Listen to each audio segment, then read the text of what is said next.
Magandang araw, katambayan! Gandang Magandang araw!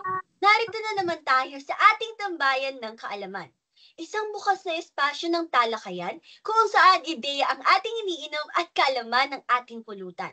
Ang tanong natin ngayong araw, bakit nga ba mahalagang kilalanin sa kasalukuyang panahon ang mga umiiral na wikang bernakular ng Pilipinas? Handa na ba tayo sagutin ito, guys? Siyempre Ready naman. na. Ready. Yes. Alam niyo ba guys, ayon daw sa kagawaran ng lingwistika ng UP, may 135 katutubong wika sa Pilipinas batay sa 2023 census ng KWF. Ngunit 4 na po narito ang nanganganib ng mawala. Sa datos naman ng Ethnologue, may 175 hanggang 186 na living indigenous languages ang bansa. Dahilan upang maging isa ito sa pinaka-linguistically diverse sa mundo. Dagdag pa ng UNESCO Atlas, Pilipinas ang ikalawa sa buong mundo sa may pinakamaraming endangered languages din. Hala! Grabe, Grabe! di ko alam yun. Grabe Galing. naman. Pero, Oh. teka. Ano Kaya yan, na- Jao?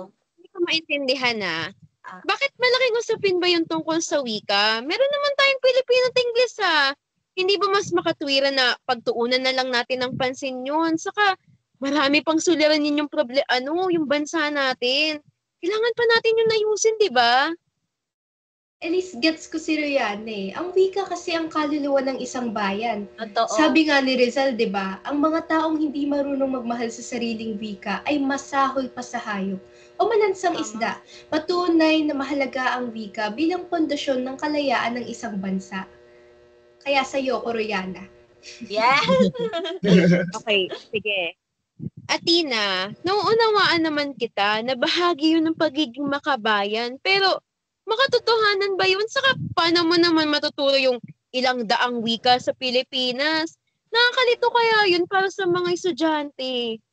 Sabagay. Ang ano? Jao, himay-himayin natin. Kasi may matibay na ebidensya.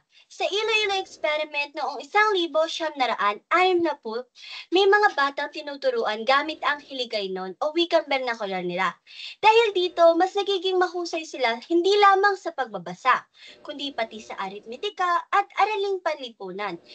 Isa lang yung masasabi natin na ibig sabihin nito, mas mabilis silang natututo dahil ginagamit ang wikang komportable sila o wikang bernakular. Gets ba, Jao? Ako Wait, gets ko. Christine, totoo ba yan? Saka paano naman magiging practical yan para solusyonan yung mga suliranin natin? Saka mahirapan lang yung kayong mga guru natin.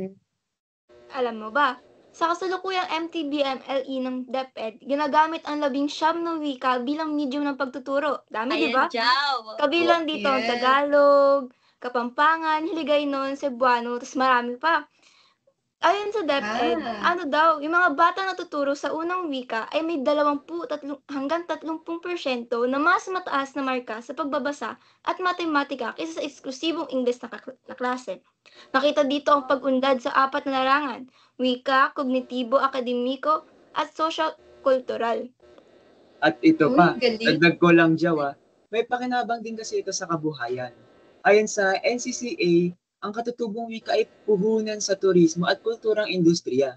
Sa mga guided tours, festivals, at performances, ang paggamit ng lokal na wika ay nagbibigay ng mas authentic na karanasan. Sa Bohol nga, mas mataas ang bayad ng mga gabay turismo na marunong magboholano kaysa sa mga hindi marunong.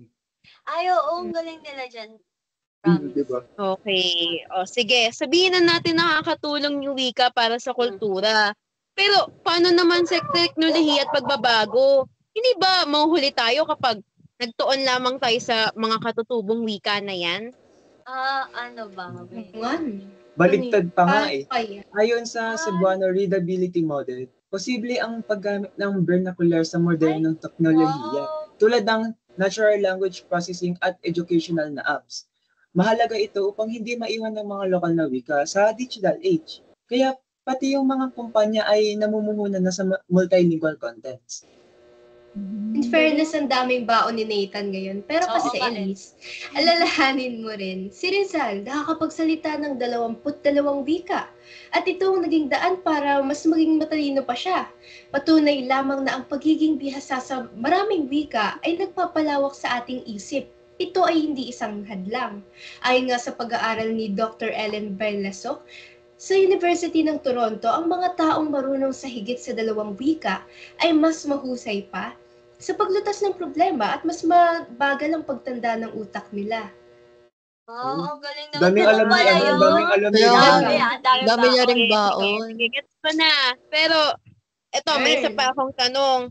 Paano naman Ano kung ba yan? pamayanan, kakaunti lang lamang yung nagsasalita, di ba? Paano kaya yun?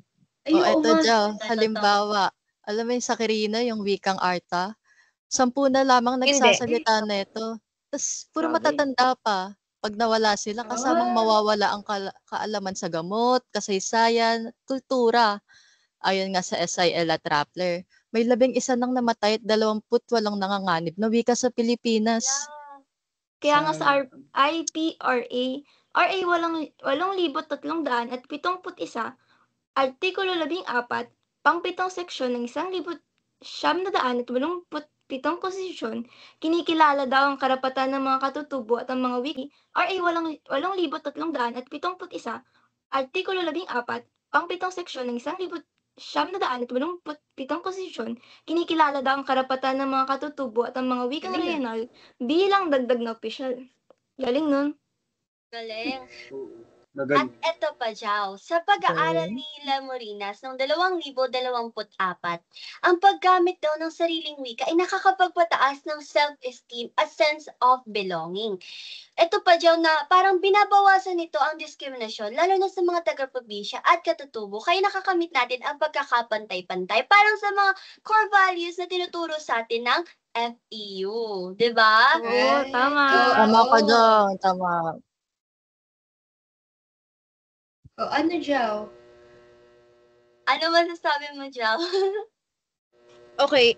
Sige, parang nagigets ko na ha. Pero, parang di pa rin malinaw sa akin. Pwede nyo bang ipaliwanag pa? Kasi nga, ganito nga, ang pagpapahalaga sa ating sariling wika ay nagsasalamin sa malalim na dunong ng ating mga ninuno. Di ba? Mahal mo naman ninuno mo, di ba? So, ang bawat wikang nawawala ay kawalan ng natatanging pananaw sa mundo na hindi na natin kailanman mababalik. Ayon nga kay Ferdinand de Saussure, ang mga wika ay hindi lamang mga sistema ng mga tunog. Ang mga ito ay mga paraan ng pag-unawa natin ng mas malalim pa sa mundo. Gets ba?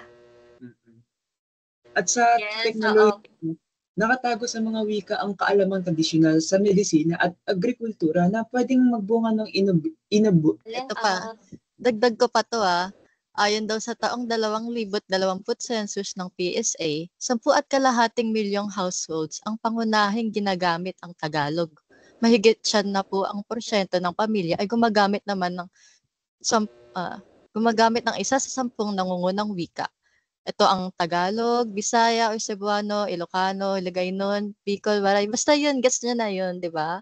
Oo, gets. Kung ako Ito yung pa, sinasabi mo. dadagdagan ko lang. Ang pagkawala ng wika Grabe, ang dami! parang pagkawala rin ng practical na kaalaman natin, tulad ng 200 halamang gamot ng mangyan.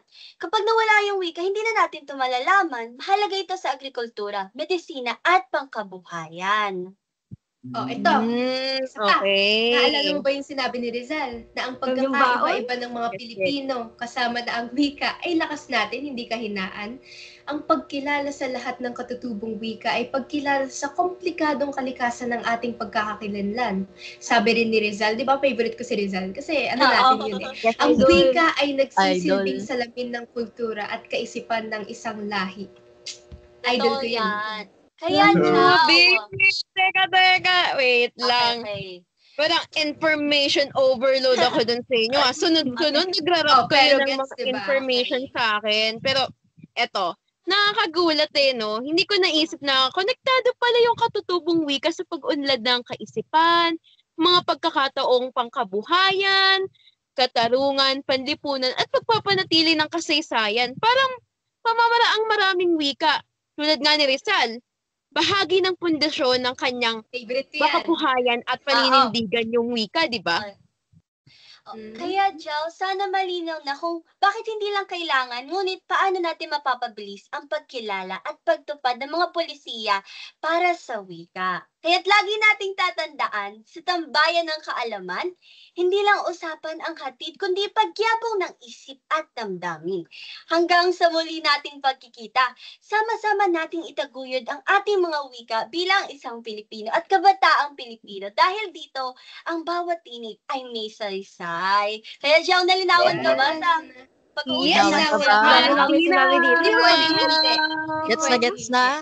Ang ganda ng Gets topic na. natin. Oo, Ganda ng totoo topic nga. natin. Ano yung favorite niyong language?